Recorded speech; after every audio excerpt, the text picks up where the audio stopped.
Hey, what's going on, you guys? Thank you for stopping by to watch another episode here at Investing with All I See is W. Well, I hope you all are having a wonderful day where you all are getting all prepared for the upcoming Christmas holiday, which is tomorrow. And today, I really wanted to make this video just to share with you my self reflection of 2020 as we have just a few days left remaining before we put away the year 2020 in the books. And it's been just a crazy year, right? I mean, just starting off in the first quarter of the year, we had the COVID 19 pandemic kicking in, and with the fear factor kicking in, and just with everyone having to adapt and deal with the shelter in place and some key elements I wanted to share with you as we transition from 2020 into the new year. I wanted to share with you some insight on what I've learned and how we can best improve ourselves, getting ourselves into the new year. So, the first key element I wanted to share with you is the fact that it's not about what you want in terms of striving for success. Rather, what I learned in 2020 was it's really being grateful for what you do have. So, for example, what I really do value is knowing that I'm living and I'm able to breathe, and that is what I am thankful for. And just those surrounding me being part of my life, that is what I'm grateful for, and that's what I've learned from the year 2020. And I feel like by applying that mindset, it allows for me to see life in a more meaningful way where I can just focus more on my purpose, and it helps me shape myself into getting out of my comfort zone and really knowing what my target goal is for the future. Now, the second key element I wanted to share with you, which happens to most of us all, I mean, I'm not going to say that this doesn't happen to me, but the key thing is trying to minimize self-doubt. Self-doubt, what is that, right? Well, self-doubt has to do with just fear lingering on with our daily lives. For example, fear of failure, where we're hesitant to make changes in our life because we feel like we are comfortable with where we are. However, when we have self-doubt instilled in our minds, that is what really hinders us from being able to scale up to what we really want to achieve in this world. So that's one key thing I wanted to share with you, is to remove all those thoughts about self-doubt. And I'll share with you some key solutions on how you can remove self-doubt. But that is one thing that most of us tend to fall into, and that's a trap that can really take away time and effort from us. Now, the next key element I wanted to share with you is gratitude. Right now, what is gratitude? Now, I'll give you some research studies that I've just recently picked up on. So according to UCLA Research Center of Mindfulness, expressing gratitude literally changes the structural biology of your brain. And what is all that going to do, right? So gratitude is really tapping into your empathy side and showing that side where you care for others. And by doing that, that actually outputs a large number of serotonin and dopamine. Those are neurotransmitters in your brain. That's how your brain operates.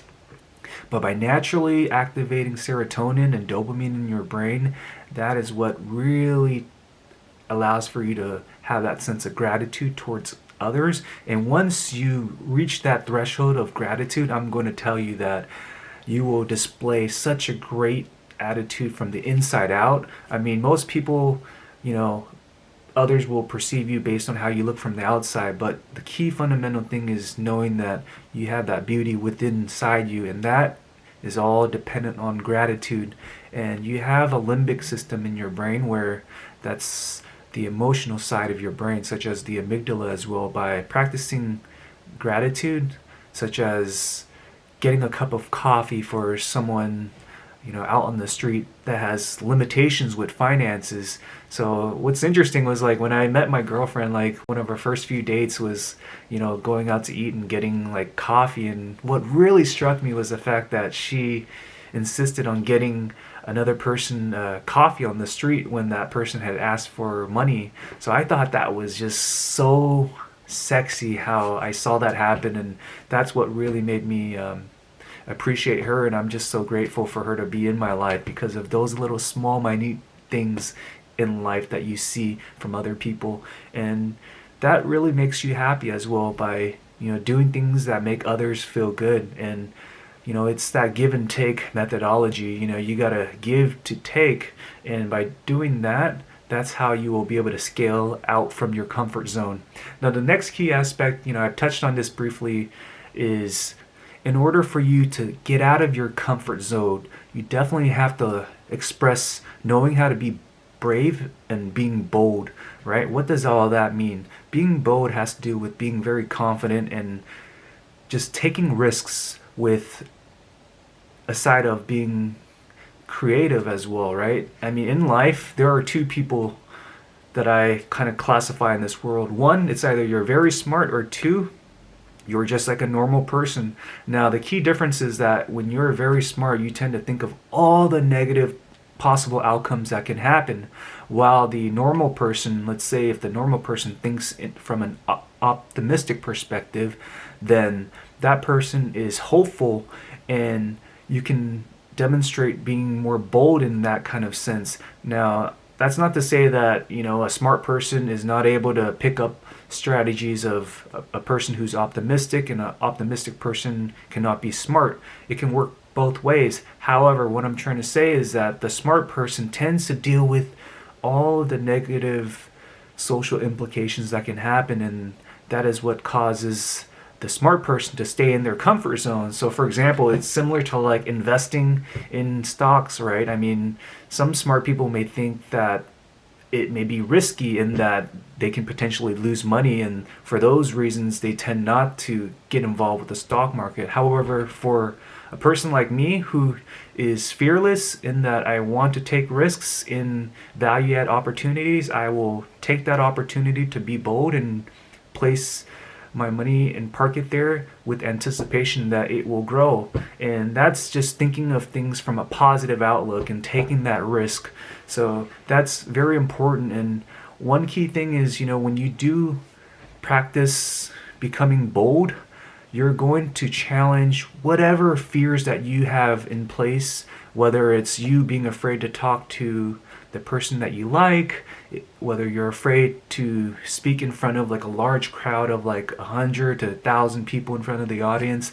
I've actually done that myself, where I've spoken in front of hundreds of people at work and other sister sites calling in, where I had to practice, challenge myself to be able to speak in front of a large audience and just not be afraid, and just being brave and bold, just getting out of my comfort zone and just doing what I'm not used to doing. And by doing those key things, I feel like now I'm at a state where I'm much more bold in terms of not letting myself sit in my comfort zone all the time. And that is one thing I wanted to share with you, because when you set a goal in your life, whether it's a specific goal that you want to reach, the key thing is that that there will come many failures. So for example, let's say if you want to achieve a certain job function, right? I mean, it's not going to be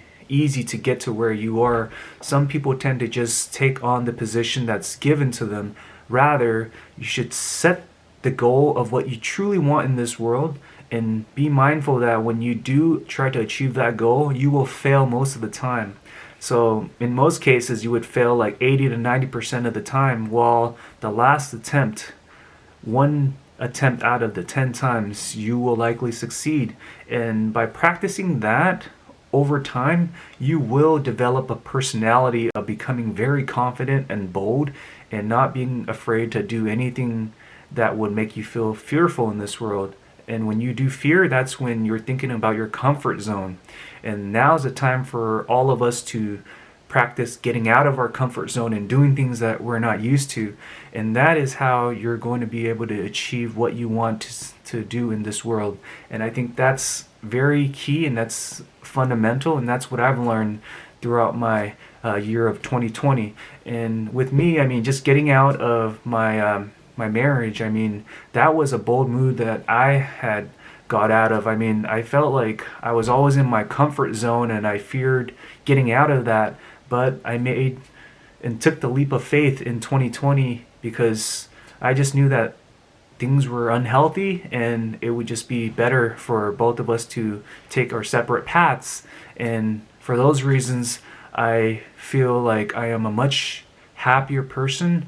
I got out of my comfort zone, and I know that, with us separating, we will be able to live our paths where we can do what makes us most happy. And now I'm currently very happy, and I just feel like by doing that, I was able to step out of my comfort zone and truly live the movie that I am currently seeing. And that's basically what life is all about, right? Living the life that you truly want to design.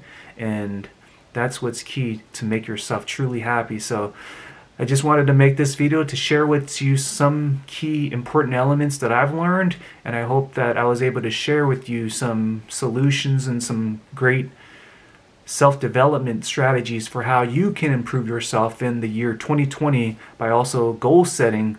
So also, one thing I wanted to share with you: when you do set goals, make sure that your goal is specific, it's measurable. You have to set a time bound, whether you want to achieve that goal within a year or 2 years. It has to be actionable. What can you do for the goals that you set? Can you work on that goal like 3 times out of the week? It definitely has to relate to your purpose. And most importantly, just make sure that the goal is something that is fun for you to achieve, because you definitely have to have some fun in whatever goal that you set, and make sure that it's a reasonable goal. So overall, I hope that this self-development video was valuable in that it gave you new insight in how to improve yourself from a self-development perspective. And today I just wanted to add some more self-development videos, because most of the times I've been making a lot of different financial stock videos, and now that we are in the midst of the holidays, I wanted to just showcase some of these key elements. So overall, I hope that this video was valuable, and if you enjoyed the content in this video, please make sure to share this information to your friends and family, and please don't forget to subscribe to my little channel as well. I mean, I'm hoping to grow this so that I can add value to the whole wide world of YouTube follower community. And thank you so much, and I hope you all have a great holiday ahead with Christmas to share with your friends and family. And just wanted to say God bless you all, and let's all practice gratitude. Thank you so much, and have a great holiday all.